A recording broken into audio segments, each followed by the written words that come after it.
Welcome. Yeah, what's up? Can you hear me? What's up? What's up?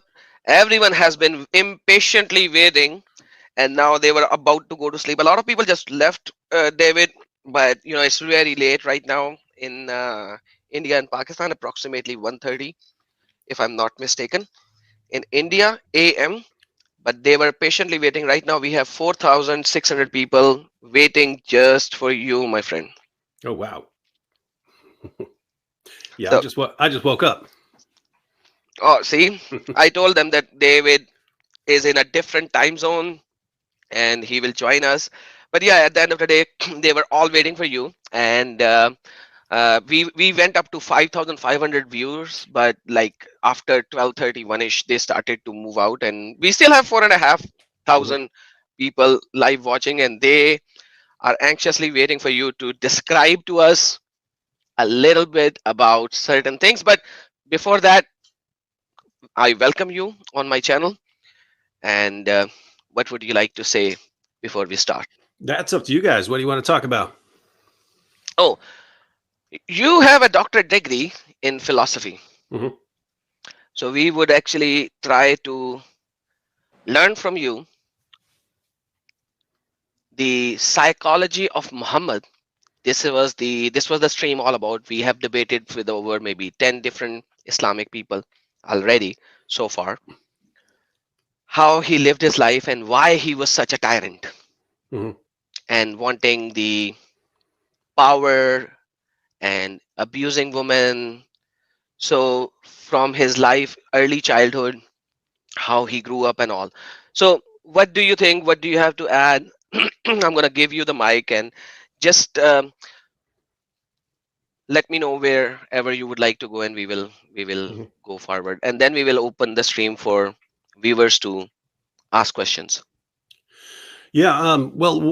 That's one of the most interesting topics that people could discuss about Muhammad.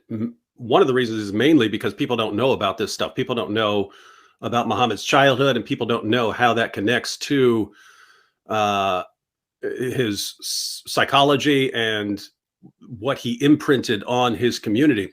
And this came about kind of by accident. My friend Anthony Rogers read a book by the American psychologist Paul Vitz, who's world class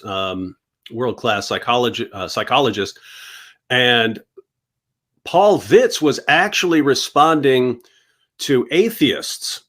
I don't know if you guys have the same things in different parts of the world, but in the U.S. and in the U.K., there's this group that were called the New Atheists, and they were more aggressive, and they generally seemed angrier and more hot. Because I was an atheist way back in the '90s, and back in the 1990s, the attitude of pretty much every atheist I knew was, okay, we believe you religious people are wrong and dumb, but we don't really care what you believe. Just, don't kill us over anything. And that was fine. And then later, a group called the New Atheists came out, and they were more like, we have to stop religion or it will destroy us all. And they were really, really hostile towards Christianity and so on.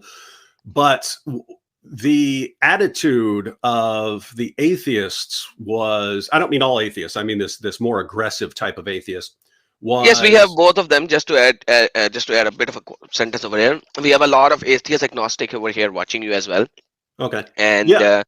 there are good atheists as well, and we know a few channels who are just like this new atheist that you are proclaiming, that they are very very aggressive towards everyone other than what their own belief system is.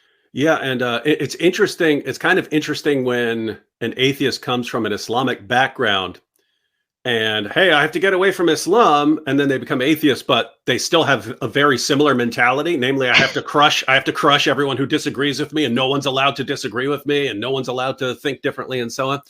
Um, but so yeah, the attitude of of certain atheists change, and as you pointed out, there are people like the apostate prophet who, he exposes the teachings of the religion that calls for his execution, but other than that, he doesn't feel like he needs to, which makes sense, right? I mean, if you're a Christian or you're a Muslim, you believe these are matters of eternal significance, so it matters what everyone thinks. If you're an atheist, why do you care that a whole lot what people think. And the only real basis for thinking that you really need to care what everyone thinks is that if you believe that, Christians are going to destroy you or something like that, and they're coming to establish a theocracy over you or something like that, and then you get really worried. And that's why the new atheists were really, they were hyped up by certain people like Richard Dawkins and Sam Harris, and so if we don't stop this religion, they're gonna destroy us all, and that got them more aggressive and so on. Anyway, Paul Witt's psychologist, and he wrote a book because it was very popular among atheists to say that Christians just have daddy issues, right? Meaning we can't function in the world without thinking that we have a daddy watching over us, right? And so the idea is that when you're a baby, you have this father figure who protects you and so on. And you get older, and eventually, hopefully, you grow out of that and become an independent person. And the attitude of atheists was, Christians just never grow out of this, and so we can't go around without our father, our daddy, and so on. And so that the claim is that the real reason Christians believe in God is that psychologically they can't function without a daddy. And so what Paul Witt did was he showed it's actually atheists who have a problem here, because he went through the past few centuries, a couple of centuries, of the most prominent defenders of theism, mainly Christianity, and the most prominent defenders of atheism.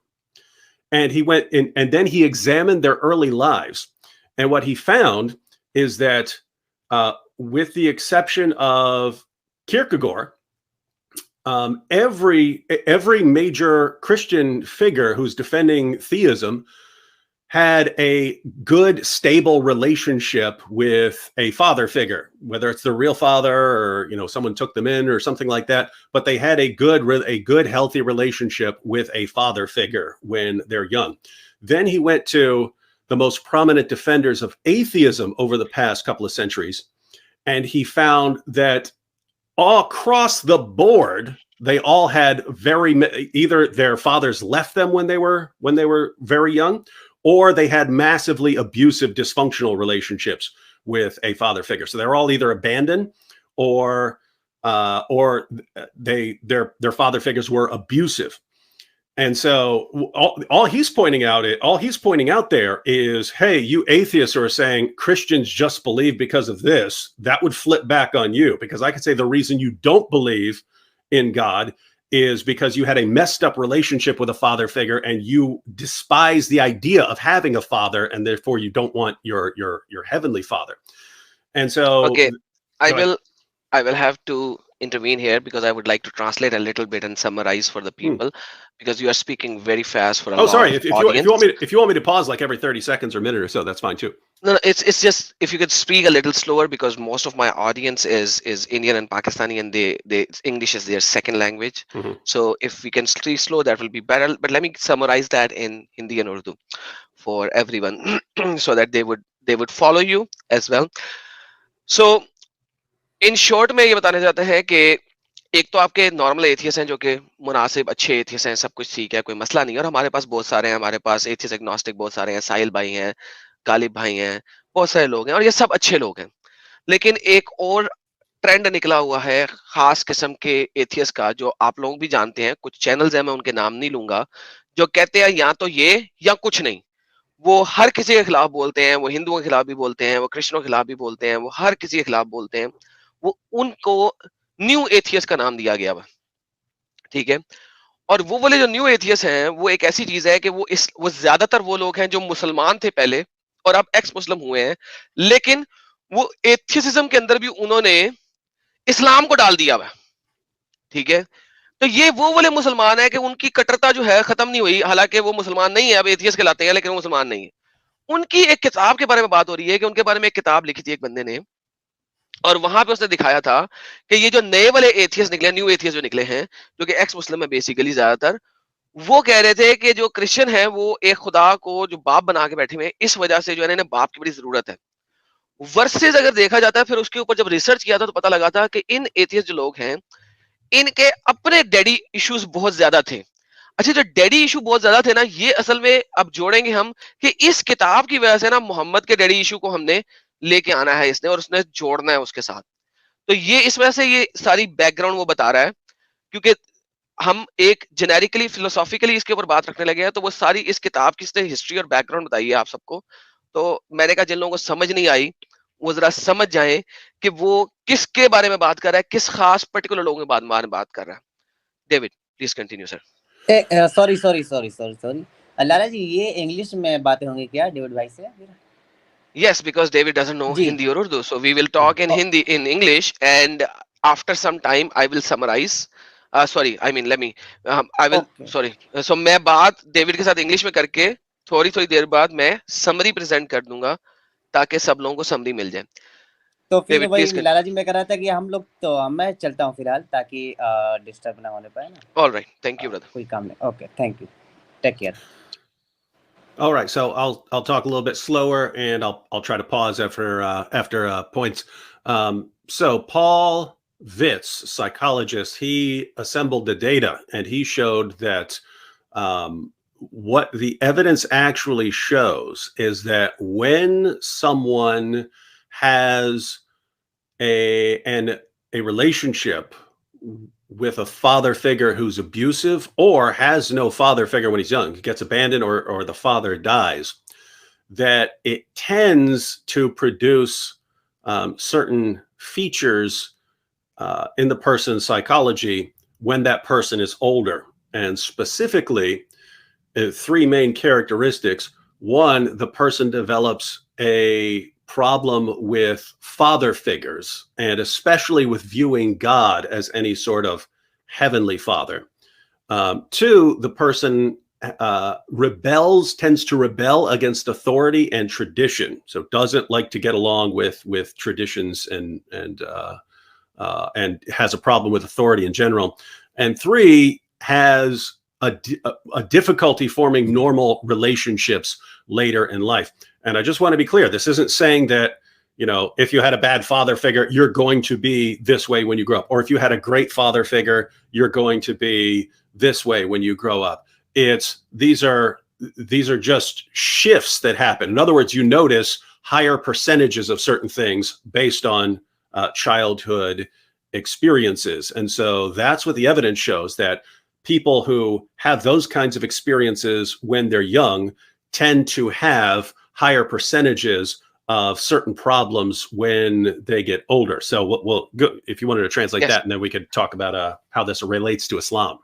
So अब जो Paul ने, जो कि philosopher था जिसने किताब लिखी थी, उसने हमें बताया कि उसने सारे ट्रेंड जो हैं इकट्ठे किए थे, और उसने हमें बताया कि जरूरी नहीं है कि हर वो शख्स जिसको अपने बाप की बापता नहीं मिली हो बचपन में, वो हमेशा ही ऐसा ही होगा। लेकिन ट्रेंड ये कहता है, ज्यादातर ऐसा ही होता है कि अगर उसको बचपन में बाप के साथ मसले मसाइल हुए हों, और उसने इसको प्रूफ किया था डेटा के साथ, लोगों के डेटा के साथ, और उसने इसको प्रूफ करके दिखाया था अपनी ही किताब के अंदर, कि ज्यादा ट्रेंड इसका यही बनता है कि इस तरीके होने की वजह से वो जो बंदा जब बड़ा होकर निकलता है तो उसको ये वाले इश्यूज आते हैं, और इसको जो है ना अब वो कनेक्ट करेगा मोहम्मद के साथ। तो ये वो किताब थी, ये बैकग्राउंड था, जो कि असल में ये जो नए तरह के एक जो स्क्वाड है, आप लोगों को मालूम है, और बहुत सारे लोगों ने नाम उस स्क्वाड का दे दिया है, न्यू टाइप के एथियस्ट, जो कि इस्लाम में अभी तक हैं, हालांकि इस्लाम छोड़ चुके हैं, उसके अगेंस्ट जो किताब लिखी गई थी, उसको जब उन्होंने देखना शुरू किया तो वो मोहम्मद उस पर फिट बैठ रहा है 100%। Brother David. So that's just what the psychology shows. That's what the evidence shows, that having these sorts of problems when you're young tends to produce certain problems when you're older. So in that book, Paul Vitz was talking about theism and atheism. He wasn't talking about Islam. But in the very end of the book, there's a section responding to possible objections to what he's pointing out. And the most obvious possible objection to this, in other words, if people with fathers who abandoned them or were abusive towards them, if they tend to become atheists, why haven't there been more atheists down through history? In other words, there have always been bad or absent fathers. So why weren't there more atheists down through history? And so Paul Vitz responds to this one, and he says, for most of history, atheism wasn't even an option, right? You might be able to pick, different gods to believe in, but atheism is just not an option until very recently in history, a serious option for people. So what he says is that in the past, so before you have atheism as an option, the psychology would have expressed itself in different ways. So you wouldn't have people becoming atheists, but you would have people who object to God in different ways. So they couldn't deny the existence of some sort of God, but he says they would have problems viewing God as a heavenly father, right? They could view God as a cosmic slave master or something like that, but not as a heavenly father. He says that they would have rebelled against authority and tradition, and that they'd have problems forming normal, healthy relationships. But even though they're not atheists, they're still going to have a problem with belief in God in other ways. And so what's interesting about that is, if you look at the life of Muhammad lost every relationship he had with a father figure and a mother figure. But he lost every relationship he had with a father figure up until he was eight years old. So he was born, his father had already died. His mom sends him to live with a family of Bedouins. They conclude, according to Islamic sources, that he was demon possessed when he was 4. So they send him back to his mom. Then his mom dies. Then he's sent to live with his grandfather. His grandfather dies. So every close relationship he has for the first 8 years of his life ends in death or abandonment. And we should be looking for certain features later in life that happen to be exactly what we find. So if you want to, yes. So here is the thing. अभी जो ये सारी बात बताई उसमें ये है कि वही जो पॉल विट्स है जिसने अपनी किताब लिखी थी, उसमें जो उसने आखिरी के 2 चैप्टर लिखे थे, उसके अंदर उसने थोड़ा सा इस चीज को भी एक्सप्लेन किया था कि एक वक्त पुराना ऐसा था जहां पे एथियसिज्म जो था वो इतना फेमस नहीं था, तो लोग एथियस्ट नहीं बनते थे, लेकिन वो उस टाइप के दीन को, रिलीजन को छोड़ देते थे और नहीं एक्सेप्ट करते थे जहाँ पे कोई फादर फिगर नुमा चीज हो। वो किसी और को एक्सेप्ट कर लेते थे, किसी और दीन को, किसी और धर्म को एक्सेप्ट कर लेते थे, ठीक है, लेकिन वो किसी फादरली फिगर टाइप के रिलीजन को एक्सेप्ट करने से दूर भागते थे। अब यहाँ पे जैसे ही हम इस्लाम में अगर इस चीज को डालें, हालांकि किताब इस्लाम के ऊपर नहीं लिखी गई थी, लेकिन जब हमें इस्लाम में आके देखते हैं तो हमें मोहम्मद इसके ऊपर फिट बैठता हुआ दिखता है। तो इस किताब की वजह से असल में मोहम्मद जो है उसको जब इस चीज के अंदर फिट करते हैं, देखते हैं, तो वो 100% फिट बैठता है। कि अगर आप देखें तो कुरान के अंदर 100% लिखा हुआ है कि अल्लाह कभी किसी का बाप नहीं हो सकता। क्यों?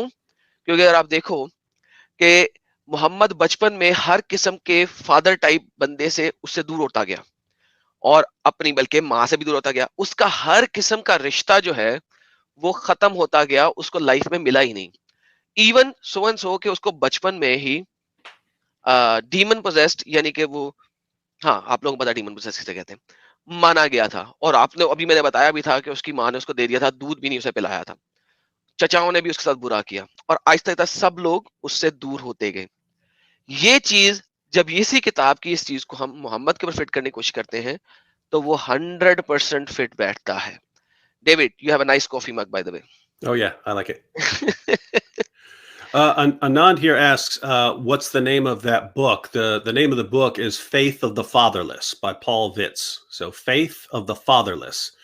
And so we know what to expect from someone with Muhammad's childhood experiences. He's going to, according to the theory, he's going to have a problem with father figures, especially with viewing God as a heavenly father. He's going to rebel against authority and tradition, and he's going to have difficulty forming normal, healthy, stable relationships. And what's amazing is you look at Muhammad, and I mean, it's not just that we see these things, it's that we see them in an extreme form. So Muhammad believes in Allah, but according to the Quran, as you know, Adam, Muhammad is a cosmic slave master, right? The Quran says that no one approaches him as anything other than as a slave. Correct. And the saying that God is your heavenly father is the worst thing that you can do, in Shirk. Islam. Yeah, and so you even have these claims like if they say God has a son, the universe is going to shake itself apart simply by saying that. So it's not just that he has a problem with viewing God as a heavenly father. He's like the extreme example of it, right? Like it's the worst thing you can possibly do. Or God, there being an eternal father-son relationship within the divine nature is like the ultimate horrible thing anyone could ever say. And so that gets a check mark there. But then as far as rebelling against authority and tradition, notice, I mean, Muhammad raises an army against his own people and conquers and subjugates them. So he rebels against their religious traditions. He rebels against their authority. He eventually leaves, comes back, and conquers them. So in other words, he rebels against authority and tradition as much as you possibly can. And then as far as relationships, I mean, think about how. Wait, before you go to relationship, let me just translate this. This is very important. So, अब अगर हम मोहम्मद की life को देखते हैं, तो जैसा कि कुरान में लिखा हुआ है कि आप अल्लाह तो कभी किसी का बाप हो ही नहीं सकता ना. मोहम्मद जो है वो खुद सब लोगों का सिर्फ और सिर्फ मास्टर बना, वो भी किसी का बाप नहीं है. माँ काना मोहम्मदन आबाहुम, ठीक है, ये भी कुरान के अंदर लिखा हुआ है.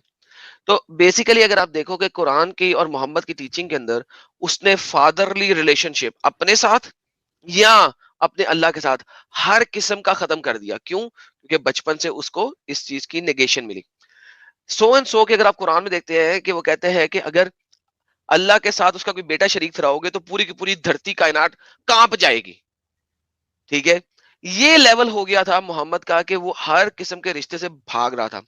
और फिर ये देखो कि इवेंचुअली उसने, जब उसमें ताकत आई, जैसा कि हम आज बात कर रहे थे, उसने अपने ही लोगों के ऊपर अटैक किया, जो उसके अपने ही लोग थे. और आपके पास डिफरेंट जगहों पे आता है कि लोग कह रहे थे ये तो हमारे अपने ही दोस्त, भाई बहने और चचा वगैरह हैं, हम इनके ऊपर ही हमला कर दें. नहीं, मोहम्मद ने कहा कोई मसला नहीं है, तुम अल्लाह की वजह से इनके ऊपर हमला करो. मोहम्मद ने इवेंचुअली अपने ही लोगों के ऊपर, मक्का के ऊपर इवेंचुअली हमला किया. ये मोहम्मद की इवेंचुअल हकीकत थी. क्यों? क्योंकि वो हमेशा से इन डैडी फिगर से भागता रहा था. तो यहां तक है. अब वो देन अब आगे जा रहा है डेविड, उसकी वाइफ्स के ऊपर आएगा. Yes David. And so and then there's the problem forming normal relationships. And think about Muhammad, right? I mean, he tells his best friend, hey, give me your 6-year-old daughter. And Abu Bakr says, no, what are you talking about? We're brothers. He says, give me your daughter. He has an adopted son before he's a Muslim, but then eventually takes his adopted son's wife after causing the divorce by lusting after her. He's got various wives that were taken, as captives, but then he married them. And so this is all, I mean, these are massively dysfunctional relationships, right? Telling your best friend to give over your daughter, taking the wife of your own adopted son. I mean, that is really, really weird, creepy stuff. And so everything that Paul Witt says will happen because of these childhood experiences. It's exactly what we find. But Muhammad doesn't just have father issues, because of abandonment and whatever as a child. He also has mother issues because his mother died very young. So the only two mother figures he had, the Bedouin family and his real mother, one abandoned him and the other died. So he also has issues. And what this is going to connect to is controlling women, right? You can even see this in little children. Like some are like really clingy. The idea that their mother might walk out of the room or something like this, they freak out. And so what this will tend to produce is a desire to control women. And what do you find in Islam? We have to control everything about you. We beat you if you don't do what we want, and so on. And so the main overarching issue here, and then you could go ahead and translate, is that you have Muhammad, and because of certain childhood experiences, he has problems, psychological problems later in life. And instead of dealing with them and adjusting and, learning to function with a healthy psychology, He instead develops a big following and then imprints his psychological trauma and problems onto his community. So that, I mean, walk up to a Muslim, start talking. What's their biggest problem? How can you say God has a son? How can you say God the Father? How can you say Trinity? And then, you know, controlling women, and then always a problem with integrating and getting along with other groups. You have to be constantly trying to subjugate them. It's exactly what you would expect given the psychology. And so we see it in Muhammad, and then we see it imprinted on his community. And here we are 14 centuries later, and it's exactly what we see going on in the Muslim community to this day. Awesome. So अगर हम life of Mohammad देखें, जो उसकी अपनी women के तहत life थी, उसमें भी देखें तो उसने अपने बेटे, जिसको उसने बेटर बनाया हुआ था, जिसका वो बाप बना हुआ था, उसने उसके साथ भी वही किया कि उसने उसकी ही बेटी के साथ, उसकी ही बीवी के साथ लस्ट किया और उसको अपनी बीवी बनाया तलाक दिलवा के। और फिर उसने कहा कि कोई भी किसी का एडॉप्टेड बाप बन ही नहीं सकता। फिर उसने क्या किया कि अपने सबसे सगे प्यारे दोस्त की 9 साल की बच्ची के साथ, 6 साल की बेसिकली बच्ची के साथ शादी करने का कहा। तो ये चीजें आपको दिखाती हैं किस तरीके से उसके लिए रिश्ते नाते मैटर ही नहीं करते थे, और वो हर रिश्ते नाते के ऊपर बुलडोजर फैलता जा रहा था। ठीक है, और वो इस जो बुलडोजर फैलने में उसने औरतों को 100% सबड्यू किया, और ये हमें नजर आता है, और मैंने इसके ऊपर पहली स्ट्रीम्स की हुई है, अगर आपको पता हो, सारी स्ट्रीम्स हमने देखी हुई है, और वो बुलडोजर फैलता गया, तमाम रिश्तों के ऊपर औरतों को सबड्यू करता गया। यहां तक कि आज अगर आप ये चीज देखते हो इस्लाम के अंदर, जो उसने दीन दिया हमें, ठीक है, मोहम्मद ने, उस दीन को भी अगर देखते हैं तो वो उस दीन के अंदर भी आपको ये तमाम चीजें आज भी नजर आती हैं कि हर मुसलमान जो है वो नॉन मुस्लिम को हर वक्त सबड्यू करने के चक्कर में पड़ा रहता है, उसको नीचा दिखाने के चक्कर में पड़ा रहता है, औरतों को नीचा दिखाने के चक्कर में पड़ा रहता है। उसके लिए कोई और मजहब, कोई और धर्म, कोई और आइडियोलॉजी कभी भी एक मुनासिब चीज नहीं है, बल्कि उसने उसको नीचा दिखाना है। ठीक है, ये वो आइडियोलॉजी है जो उसने पेश की। क्यों? क्योंकि उसके पास किसी भी किस्म का रिश्ता नाता नहीं था, और उसके लिए रिश्ता नाता कोई वैल्यू ही नहीं रखता था, और वो सिर्फ और सिर्फ बादशाह बन के निकलना चाहता था। और इस्लाम जो उसने आइडियोलॉजी दी, वो उस आइडियोलॉजी के अंदर वो चीज 100% आपको नजर आती है। Brother David.